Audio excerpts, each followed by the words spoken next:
Hello बच्चों, let's read this question. The question says a hypothetical ion of element X with mass number 40 possesses 2 units of positive charge and 23% more neutrons than electrons. Symbol of the ion is. The key concept for this question is, generally हम लोग लिखते हैं कि हमारे पास अगर कोई element को हमें डिनोट करना हो तो हम लोग ऐसे करेंगे कि ये एलिमेंट Y है, उसका एटॉमिक नंबर क्या हो जाएगा Z, और ये जो A है उसको सुपरस्क्रिप्ट में लिखते हैं और A होता है हमारे पास mass number of that particular element. ठीक, तो हमें दे दिया है कि जो हमारा एलिमेंट X है उसका जो मास नंबर है वो है 40। ठीक, अब ये बताया कि उस पर 2 यूनिट्स ऑफ पॉजिटिव चार्ज ज्यादा है। 2 यूनिट्स ऑफ पॉजिटिव चार्ज ज्यादा मतलब +2, वो +2 चार्ज पोजेस करता है। ठीक है, पोजेस करता है +2 चार्ज। उसमें फिर बोला है कि 23% ऑफ न्यूट्रॉन्स ज़्यादा है इलेक्ट्रॉन से, यानी हम लोग लिख सकते हैं ना कि अगर न्यूट्रॉन्स हमारे पास हैं तो इलेक्ट्रॉन से 23% क्या है, ज़्यादा। ठीक, और वैसे अगर हम लोग न्यूट्रॉन्स का नंबर देखें तो हमारे पास होता है क्या, वो होता है हमारा mass number minus atomic number. Mass number इसमें 40, तो 40 माइनस Z। ठीक, अब ना हमारे पास जो Z होता है वो इक्वल होता है, यानी जो एटॉमिक नंबर है वो हमारे पास इक्वल होता है द नंबर ऑफ प्रोटॉन्स।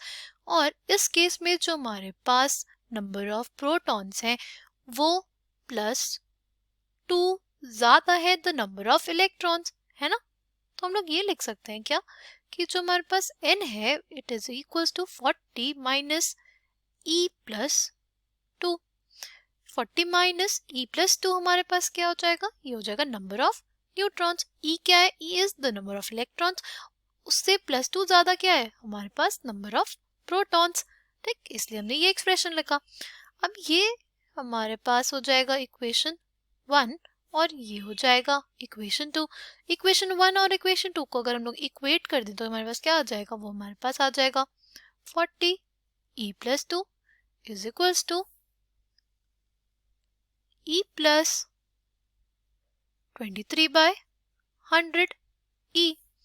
ठीक, तो हमारे पास आ जाएगा 40 minus E minus 2 is equals to E plus 0.23 E। ये हो जाएगा 38 is equals to E plus 0.23 E plus E, है ना। तो हमारे पास क्या हो जाएगा, हमारे पास आ जाएगा 38 is equals to 2.23 E। E is equals to 38/2.23। E की क्या वैल्यू आ जाएगी हमारे पास, E की जो वैल्यू आ जाएगी वो आ जाएगी 17। ठीक, E आ गया हमारे पास, तो हमारे पास नंबर ऑफ प्रोटॉन्स भी आ जाएगा। Number of protons is basically equals to E plus 2 यानी 17 प्लस 2 यानी 19। और नंबर ऑफ न्यूट्रॉन्स की अगर बात करते हैं, number of neutrons is basically equals to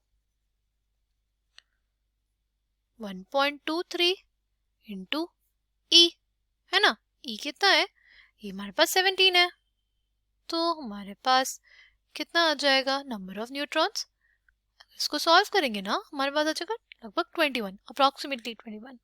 तो हमारे पास जो सिंबल हो जाएगा वो क्या हो जाएगा, सिंबल हो जाएगा X, मास नंबर उसका 40, नंबर ऑफ प्रोटॉन्स है उसके पास कितने, उसके पास नंबर ऑफ प्रोटॉन्स है 19, right?